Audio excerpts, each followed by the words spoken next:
अस्सलामुअलैकुम स्टूडेंट्स, आज हम जो टॉपिक कर रहे हैं वो गैस्ट्रुलेशन का है। कल हमने ब्लास्टुला फॉर्मेशन देखी थी जिसमें हमने कहा था कि एक सिंपल जाइगोट का सेल डिवीजन्स के ज़रिए से आपके पास एक होलो बॉल लाइक स्ट्रक्चर में तब्दील हुआ है, ब्लास्टोडर्म में तब्दील हुआ है या ब्लास्टोसिस्ट में तब्दील हुआ है।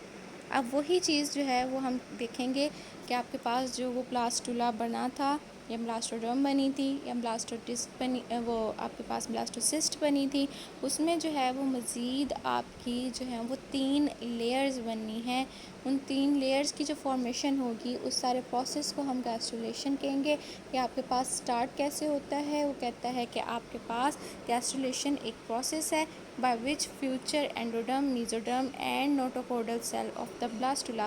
आपके पास फ्यूचर में जिसने एंडोडर्म जिन सेल्स ने बनना है, मीजोडर्म बनानी है और नोटोकॉर्डल सेल बनाने हैं। नोटोकॉर्डल सेल आपके पास नोटोकॉर्ड बनाने वाले, वर्टिबल कॉलम बनाने वाले जो हैं वो सेल होंगे। वो जो है वो एम्ब्रियो के अंदर की तरफ मूव कर जाते हैं, जिसके नतीजे में वो कहता है कि आपके पास 3 जर्म लेयर्स आती हैं जो कि बॉडी ऑर्गन्स बनाएंगे। आपके पास ये मूवमेंट कहाँ से आनी है, वो कहता है कि rapid cell division provide cell of these for these migratory movement. ये माइग्रेटरी मूवमेंट आपके पास आनी है सेल डिवीजन से। जितने सेल डिवाइड करते जाएंगे उतनी उनके वो जो है वो ओवरलैप होते चले जाएंगे। तो इसमें आपके पास एक सिंपल जो स्ट्रक्चर था वो 2 लेयर्स में चेंज हो रहा है। वो 2 लेयर्स मज़ीद जो हैं वो 3 जर्म लेयर्स जो हैं वो वजूद में लेके आती हैं। उन 3 जर्म लेयर्स से आपके पास जो है वो नया जो है वो नए ऑर्गन्स वगैरह जो हैं वो बनना शुरू होंगे, बॉडी ऑर्गन्स बनेंगे। तो कहते हैं कि गैस्ट्रुलेशन में क्या होगा, आपके पास फेयर या डिस्क जो ब्लास्टुला की है वो folded double layer early embryo में चेंज हो जाती है। सबसे पहले एम्फियोक्सिस में वो कहता है in amphioxus first of all future endoderm folds into blastocoel. आपके पास जो है वो ब्लास्टो जो सील थी, आपके जो सेल्स हैं एंडोडर्म के, वो उसके अंदर मूव करना शुरू कर देंगे। इसके अंदर मूव करने से आपके पास एक कप शेप कैविटी बन जाएगी, जिसका जो है वो एक सुराख होगा जिसे ब्लास्टोपोर कहेंगे। कप शेप जो कैविटी है उसको हम जो है वो ब्लास्ट आर्केंटिरोन कहेंगे। ब्लास्टोसील आपके पास बिल्कुल मिड में जो है वो उन 2 लेयर्स के मौजूद होगी। उसके बाद जो है वो कहता है कि ब्लास्टोपोरियम ऑफ लेयर जो है वहाँ पे आपके पास मज़ीद जो है वो नोटोकोडल सेल जो हैं वो उसके आर्केंटिरोन की रूफ बनाने के लिए, छत बनाने के लिए मौजूद होंगे, जिससे जो है वो वर्टिबल कॉलम बनना है। Future mesoderms cell migrate inwards to lie in the roof of the gut. आपके पास एंडोडर्म अंदर वाली लाइनिंग जिसने गट बनानी है, मेसोडर्म उसके किनारों पे मौजूद होगा जिसने जो है वो आपके पास जो है वो मज़ीद चीज़ें जो हैं वो बनानी है। नोटोकोड के बिल्कुल साइड वाले जो सेल्स हैं वो आपके पास मेसोडर्म के सेल्स होंगे। वो कहता है कि at this time amphioxus embryo possesses an outer tube of ectoderm and inner tube mostly of endoderm enclosing the archenteron. Blastula form gastrulation में आपके पास गैस्ट्रुलेशन में क्या होगा कि एक आउटर रिम होगी जिसका एक्टोडर्म बनेगा, एक इनर आपके पास लेयर होगी जिसका जो है इनर ट्यूब होगी जिसका जो है वो एंडोडर्म बनेगा, और जो है वो आपके पास उसी इनर वाली जो लेयर है उसकी साइड पे मेसोडर्म बनाने वाले सेल और नोटोकोड बनाने वाले सेल मौजूद होंगे। अंदर आपके पास जो है वो एक सुराख होगा जिसको आप ब्लास्टोपोर कहते हैं। ब्लास्टोपोर जो है वो पोस्टीरियर एंडिंग बनाता है, यानी हमारे एनल पार्ट जो है वो ब्लास्टोपोर वाली जो है वो ओपनिंग उसने बना दी है। सबसे पहले हमारा एनएस की ओपनिंग बनी है जो कि ब्लास्टोपोर में गैस्ट्रुलेशन के दौरान बन चुकी है। Cilia develop on the ectoderm and their vibration and by their vibration embryo rotate within the membranes।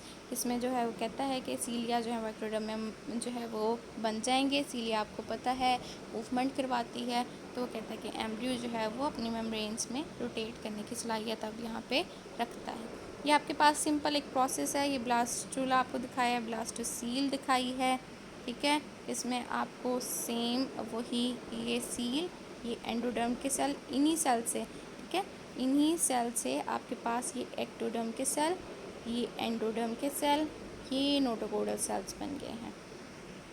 अब क्या होगा कि ये एंडोडर्मल सेल्स जो हैं उन्होंने अंदर की तरफ इन्वेजिनेट कर जाना है, ये अंदर की तरफ इन्वेजिनेट कर रहे हैं, जिसके नतीजे में ये आपके पास कप शेप कैविटी बन रही है। ये ब्लास्टोसील, एक्टोडर्म, एंडोडर्म, आपके पास नोटोकोड के सेल, और जब मज़ीद इसकी इन्वेजिनेशन हो जाएगी कि आपके पास कप शेप एक स्ट्रक्चर बन जाएगा। ये आर्केंटिरोन, नोटोकोड, एंडोडर्म, एक्टोडर्म, और यहाँ पे जो आपके पास जो ओपनिंग बनेगी वो आपका ब्लास्टोपोर होगा। ठीक है। नेक्स्ट एम्फीबियंस में हमने देखा था हमारे पास सेम यही जो है वो कंडीशन थी, पर उसमें हमने कहा था योक की मिकदार जो है वो ज़रा ज़्यादा होती है, ब्लास्टोसील में योक भी भरी हुई होती है। तो ये मसला हमें जो है वो यहाँ पे गैस्ट्रुलेशन में भी आएगा, योक तो वहाँ पे मौजूद होगी। तो वो ये कह रहा है कि in amphibians gastrulation becomes complex, यहाँ पे आपके पास कॉम्प्लेक्स हो जाती है। क्यों? क्योंकि due to the presence of yolk यहाँ पे मौजूद है। However, amphibians partially overcome this difficulty by process of epiboly. यहाँ पे क्या होगा कि एक प्रोसेस होता है एपीबोली का, जिसके नतीजे में ये प्रॉब्लम सॉल्व कर ली जाती है। एपीबोली क्या है, क्या प्रोसेस है? In this process small cells of animal pole पे आपके जो स्मॉल सेल मौजूद थे वो जो हैं वो लार्ज सेल जो वेजिटल पोल के हैं उनके ऊपर मूव कर जाएगा। Thus yolk cell form the floor of the archenteron, yolk cell जो है उन्होंने आर्केंटिरोन की जो है वो फ्लोर बना देना है, जबकि आपके पास नोटोकोड उसकी रूफ बना देगा।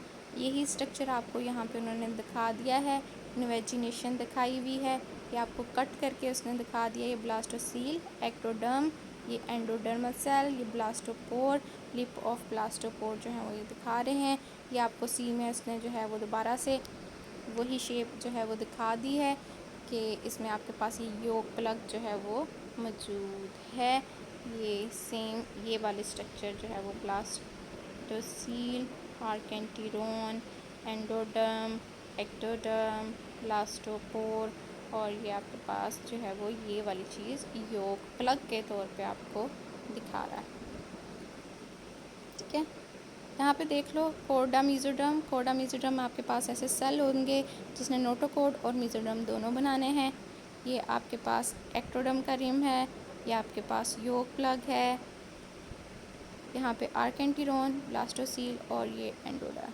तो ये आपके पास 3 जर्म लेयर्स यहाँ पे बन रही हैं जी। रेप्टाइल्स एंड बर्ड, इसमें आपके चिक की इसने एग्जाम्पल दी हुई है, इसको ज़रा याद करो। हमने कहा था इसमें आपके पास एक plate like structure, cap like structure बनता है जिसको हम ब्लास्टोडर्म कहते हैं, और नीचे वाले पोर्शन में योक ऐसे की ऐसी पड़ी रहती है। ठीक है, ब्लास्टोडर्म और योक। इसमें जो है वो कहता है कि आपकी जो ब्लास्टोडर्म है वो 2 लेयर्स में स्प्लिट हो जाएगी, ऊपर वाली एपिब्लास्ट, नीचे वाली हाइपोब्लास्ट। इस प्रोसेस को जिसमें आपके पास एक प्लेट 2 प्लेट्स में तकसीम हो गई है, उस प्रोसेस को हम डीलैमिनेशन का प्रोसेस कहते हैं। डीलैमिनेशन का जो प्रोसेस है इससे जो है वो क्या होगा, ब्लड वेसल्स जो हैं वो बननी शुरू कर देंगी, जो कि योग के अंदर तक जाएंगी, और वहाँ से जो है वो नरिशमेंट जो है वो सेल्स को मिलती रहेगी। एपीब्लास्ट जो है वो कहता है कि आपके पास फ्यूचर के जो हैं वो एक्टोडर्म हैं, और आपके पास जो है वो कोडा मीज़ोडर्म भी बनाते हैं, यानी नोटोकोड और मीज़ोडर्म वाले सेल जो हैं वो एपीब्लास्ट से बनेंगे। हाइपोब्लास्ट नीचे वाली जो लेयर है उसमें जो है वो कहता है कि आपके पास ये एंडोडर्म बनाने की सलाहियत रखता है, क्योंकि हाइपोब्लास्ट सेल जो हैं वो उसके ऊपर जो हैं वो सरफेस के जो हैं वो मूव कर जाएंगे।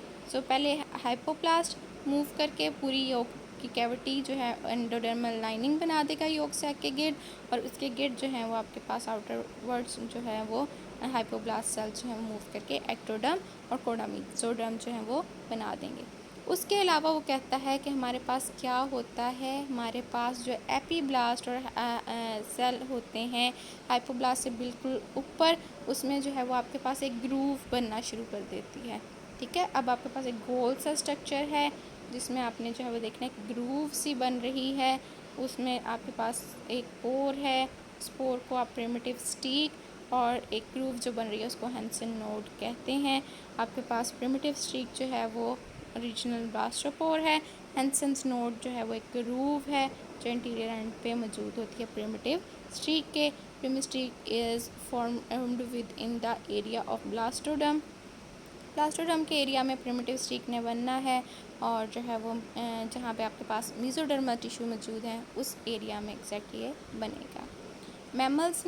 मैमल्स में वो कहता है कि आपके पास इसमें बेटा मैं आप लोगों को सेम प्रोसेस है, तस्वीरें मैं क्लासरूम आपका जो फोल्डर है उसमें भी शेयर कर रही हूँ, वहाँ से भी आप देख सकते हो।